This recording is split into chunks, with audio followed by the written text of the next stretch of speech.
Hello everyone, this is Ankita Awasthi. Welcome to my channel Ankita's visions. तो बच्चों, यहाँ पर एक और ऐसी सेंट्रल यूनिवर्सिटी है जिसने अपनी फर्स्ट मेरिट लिस्ट को आउट कर दिया है और इस यूनिवर्सिटी का आप सभी लोगों को बेसब्री से इंतज़ार था।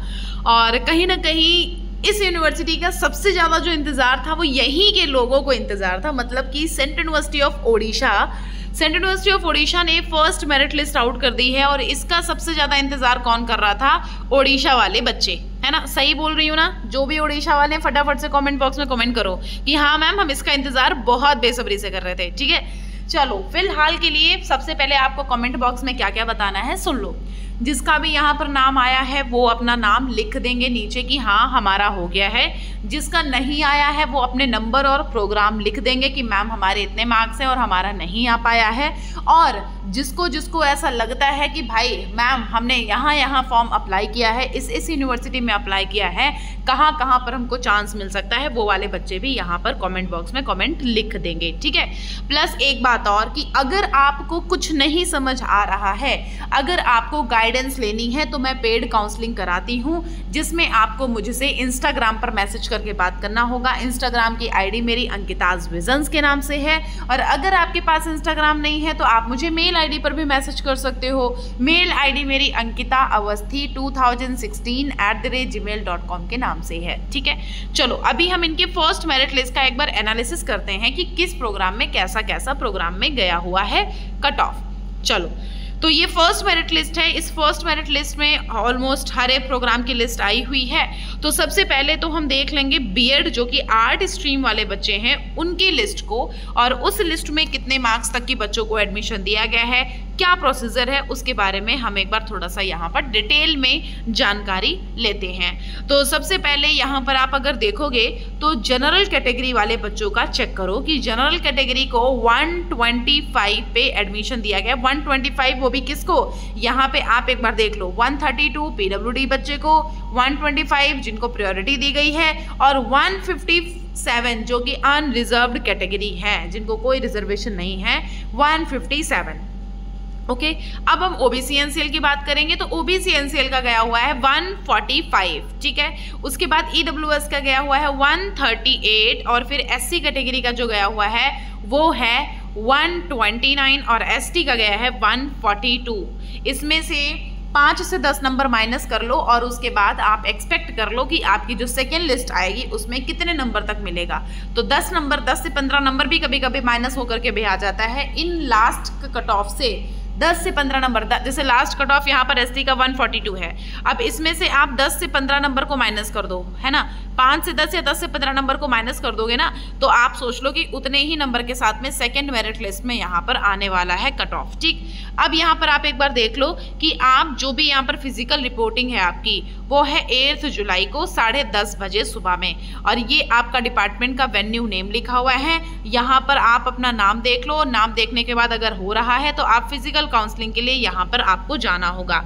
फिजिकल काउंसलिंग आपकी 8 को हो रही है और आपको ये डॉक्यूमेंट्स लेकर के वहां पर मौजूद रहना है। पासपोर्ट साइज फोटो, एप्लीकेशन का फॉर्म जो समर्थ पोर्टल में अप्लाई किया था, और आपका जो 10th का यहाँ पर इस सेकेंडरी स्कूल का जो है 10th का मार्कशीट, यहाँ सर्टिफिकेट जो है 10th का वो, सीनियर सेकेंडरी स्कूल जो आपका मतलब 12th का है, ग्रेजुएशन की मार्कशीट लगेगी, डिग्री सर्टिफिकेट लगेगा, पोस्ट ग्रेजुएशन का फाइनल लगेगा, डिग्री सर्टिफिकेट पोस्ट ग्रेजुएशन का लगेगा, कैरेक्टर सर्टिफिकेट लगेगा, माइग्रेशन लगेगा, ट्रांसफर सर्टिफिकेट लगेगा, कास्ट सर्टिफिकेट लगेगा। ये आपको चीज़ें ले करके पहुँचना है कहाँ पर? आपको सेंट्रल यूनिवर्सिटी ऑफ ओडिशा में जाना होगा। अब आप लोग यहाँ पर देख लो कि आपका कितना, क्या, कैसे, क्या, कौन सी सीट पे कितने आपकी फीस लग रही है। ये आपका यहाँ पर हॉस्टल फीस वगैरह के बारे में भी आपको बता दिया जाएगा, और ये सारा सब कुछ यहाँ पर देख लो कि कितनी क्या फीस है। उस हिसाब से अपने आगे का सारा समझ लेना कि आपको जाना है नहीं जाना है। देखो लिखा हुआ है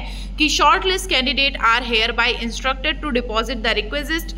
जो भी आपकी एडमिशन फीस है आफ्टर फिजिकल वेरिफिकेशन, आपको पहले फिजिकल वेरिफिकेशन कराना होगा, उसके बाद अपनी फीस को यहाँ सबमिट करना होगा, और ये आपको यहाँ पर इस वाले पोर्टल से करना होगा। ठीक है, तो आपको पहले 8 जुलाई को यहाँ पर जाना है, उसके बाद अपनी फीस को सबमिट करना है। कैंसिलेशन के लिए आपको अगर कुछ पढ़ना है तो कैंसिलेशन के जो भी आपको करना है वो आप ये सब पढ़ लीजिए। रिफंड पॉलिसी वगैरह इनके में अवेलेबल रहती है। आपको यहाँ रिफंड पॉलिसी वगैरह पढ़ने के लिए आप इनका प्रोस्पेक्टस भी देख सकते हो। प्लस यहाँ पर मार्कशीट वगैरह के रिगार्डिंग लिखा हुआ है कि अगर आपने सबमिट नहीं किया तो हो सकता है आपका ऑटोमेटिक कैंसिलेशन हो जाए विदाउट कोई भी आपकी नोटिस नहीं देंगे, अगर ऐसा आपने कोई सबमिशन नहीं दिया या फिर कोई मार्कशीट वगैरह नहीं दी। मतलब कि आपको अगर इनकेस कोई ऐसा मार्कशीट वगैरह है जो आपके पास नहीं है वो आपको 30 डेज में उनको देना होगा, ठीक है। और अगर नहीं भी हुआ ना तो आप यूनिवर्सिटी में जा करके बात कर लेना कि सर ऐसी सी बात है, हमारी यूनिवर्सिटी में अभी कोई भी मतलब रिजल्ट की अपडेट नहीं आई है, कोई भी मार्कशीट अभी हमें दे नहीं गई है। तो ऐसे अकॉर्डिंग में बात कर लोगे तो वहाँ पर कोई ऐसा इशू होता नहीं है, ठीक है। आपको अभी बात नहीं करनी है, जब वहाँ एडमिशन हो जाएगा ना तभी बात करनी है। अब हम बीएड अगर देखें ये साइंस स्ट्रीम वाला, तो साइंस स्ट्रीम के लिए कुछ इतने सारे बच्चों के यहाँ पर नाम आए हुए हैं। तो यहाँ पर आप अपना नाम एक बार चेक कर लो। यहाँ पर जनरल कैटेगरी का 180 गया हुआ है और ओबीसी का जो गया है 175 गया हुआ है, नहीं 164 गया हुआ है। EWS का गया है 152, SC का गया हुआ है 142 और ST का गया है 145। आपको 8 जुलाई को पहुंचना है ये central university of Odisha. MA economics का अगर हम लिस्ट देखेंगे तो MA इकोनॉमिक्स में जनरल का गया हुआ है 80, नहीं जनरल का गया हुआ है यहाँ पर 56, बहुत ही कम भाई, बहुत ही कम बच्चों को, मतलब बहुत ही कम मार्क्स में बच्चे को दिया गया है। कहीं ना कहीं ये अगर देखें तो मतलब एक तरह से अगर देखा जाए तो काफ़ी ही कम, वरना अगर देखें और यूनिवर्सिटीज़ का तो इकोनॉमिक्स वगैरह का काफ़ी हायर में जा रहा है ना। तो इस हिसाब से अगर हम देखेंगे ना तो मतलब काफ़ी कम मार्क्स में आपको यहाँ पर एडमिशन दे दिया जा रहा है, ठीक है। तो ये आप अगर देखोगे और ओबीसी एनसीएल का अगर देखोगे तो आपको यहाँ पर 40 में मिल गया है, नहीं 25 में मिल गया है। फिर अगर आप देखोगे एसटी का तो एसटी का मिला है 20 में और एससी का मिला है 41 में, बहुत ही कम मार्क्स में एडमिशन मिला है। यहाँ पर आप लोग नीचे स्क्रॉल करके देख लेना, अगर आपको कोई कंफ्यूजन लगती है ना तो आपको यहाँ पर देख लेना है, जो ये नंबर लिखा हुआ है ना इस नंबर पे बात कर लेना है। यहाँ पर लिखा हुआ है कि provisionally eligible for admission subject to submit the final graduation marksheet and recent OBC NCL certificate which is issued on. आपको 1 अप्रैल 2025 के बाद का वो कैटेगरी सर्टिफिकेट आपका होना चाहिए, 1 अप्रैल 2025 के बाद का, ठीक है। फिर ये फर्स्ट सेमेस्टर के अकॉर्डिंग यहाँ सब कुछ लिखा हुआ है और यहाँ पर देखो लिखा हुआ है कि जो भी आपका यहाँ पर ऑनलाइन पेमेंट का शेड्यूल है वो ऑनलाइन पेमेंट का शेड्यूल स्टार्टिंग है 26 से लेकर के 27 में खत्म हो जाएगा।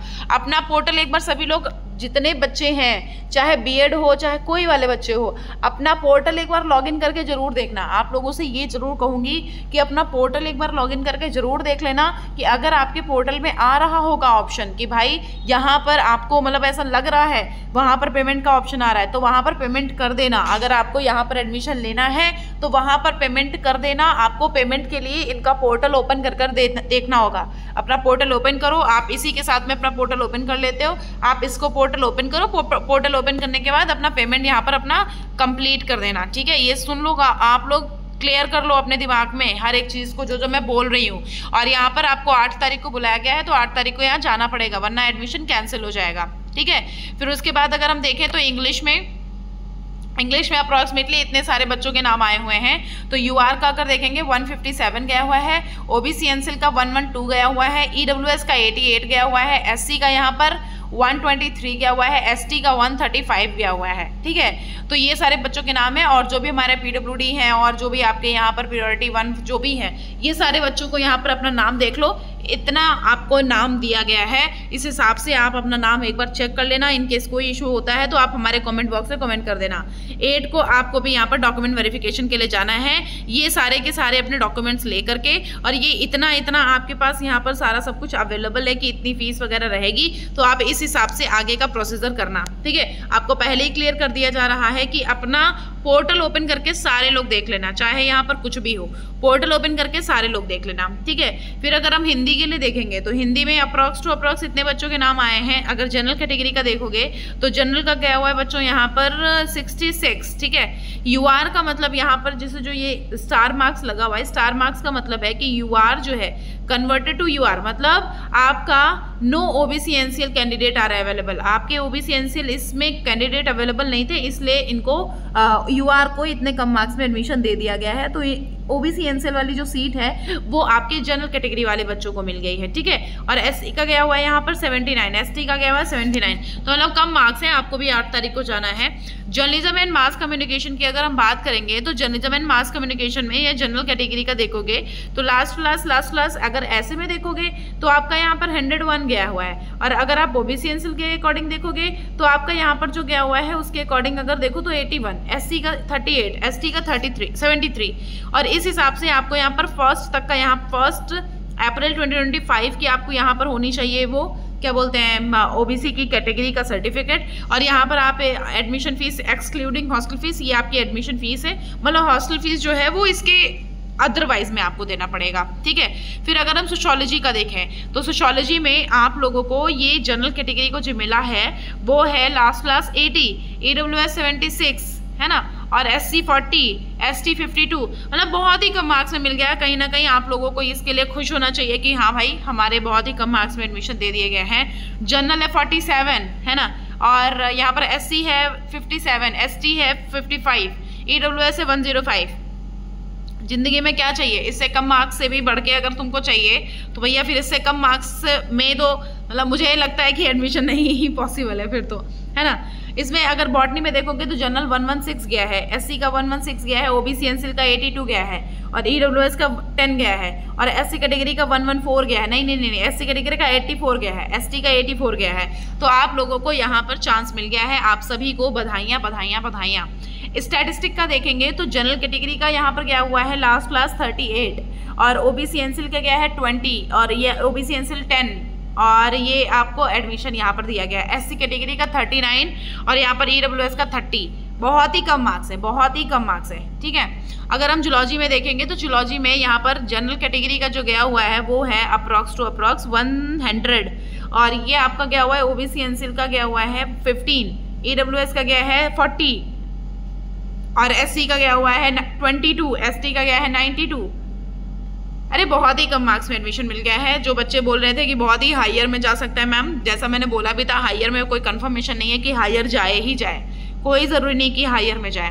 जनरल का 100 एमबीए में है ना, और ओबीसी एनसीएल का 15 नंबर, सोच लो 15 नंबर में एडमिशन दिया गया है। ईडब्ल्यूएस का 53 और नहीं 40, और ये अगर देखोगे एससी का 22, एसटी का 92। भाई बहुत ही कम मार्क्स में एडमिशन मिला है भाई साहब, क्या है, मैं तो खुद सोच रही हूँ। इसमें देखोगे तो जनरल कैटेगरी को मिला है आपके 41 है ना, और फिर आपका यहाँ पर कोई अवेलेबल ही नहीं है। एसटी का है 77, जितने कैंडिडेट थे उन सारे कैंडिडेट का नाम यहाँ पर दिया गया है। आपको भी यहाँ पर 8 जुलाई को जाना है, तो यहाँ पर जितने भी बच्चे थे उन सबको 8 जुलाई को पहुँचना है।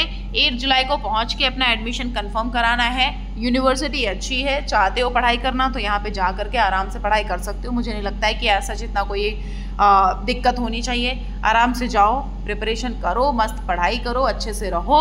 इनकेस कोई डाउटफुल चीज़ें होती हैं कमेंट बॉक्स में कमेंट कर दो। ऐसे ही हर एक यूनिवर्सिटी की वीडियो अपलोड होती रहेगी, हर एक यूनिवर्सिटी की डिटेल आपको यहाँ पता चलती रहेगी। तो आपको सिर्फ यहाँ पर क्या करना है, आपको सिर्फ और सिर्फ यहाँ पर अपडेटेड रहना है। मैंने जो जो चीज़ें यहाँ पर बताई हैं वो सारी चीज़ों का ध्यान रखना है और यहाँ पर अपनी फ़ीस को सबमिट करना है। फ़ीस को सबमिट करने के लिए अपना पोर्टल सारे के सारे देखो, सबको अपना पोर्टल ओपन करके देखना ही देखना है, ठीक है। कहीं पता चले वहाँ पर आपका पेमेंट करने का ऑप्शन आ जाए, पता चले फिर आप पेमेंट ही ना करो, आप सिर्फ फिजिकल काउंसलिंग के लिए इंतजार करो कि अरे हम तो फिजिकल काउंसलिंग कराने जाएंगे, उसके बाद हमारा पेमेंट हो जाएगा। अपना पोर्टल ओपन करके देख लेना, अगर इनकेस पेमेंट का ऑप्शन आ रहा है तो पेमेंट कर देना। 26, 27 में इसका लिखा हुआ है, और अगर नहीं आ रहा है तब कोई बात नहीं, पोर्टल लेकिन 27 तक ओपन करते रात रात तक देखते रहना, ठीक है। अगर कोई कंफ्यूजन होती है कमेंट बॉक्स में कमेंट कर देना, या मुझसे कॉल पर बात कर सकते हो, मेरा कॉल नंबर शेयर कर दिया जाएगा। उसके लिए आप मुझे इंस्टाग्राम पर मैसेज करो अंकिताज विजन्स के नाम से, वहाँ पर कुछ गाइडलाइंस होंगे, आपको अगर फॉलो होंगे तो आपको मेरा कॉन्टैक्ट नंबर शेयर कर दिया जाएगा। ये सारा आपके ऊपर डिपेंड है कि आपको लेना है गाइडेंस मुझसे या नहीं लेना है, ठीक है। सो ये सारी चीज़ें हो गई। अगर आपको वीडियो हेल्पफुल लगे तो कमेंट बॉक्स में भी बता देना और लाइक कर देना, और चैनल को सब्सक्राइब कर लेना। यहाँ पर आप लोगों में से जितना भी नाम है आप लोग फटाफट से कमेंट बॉक्स में कमेंट कर दो। Thank you.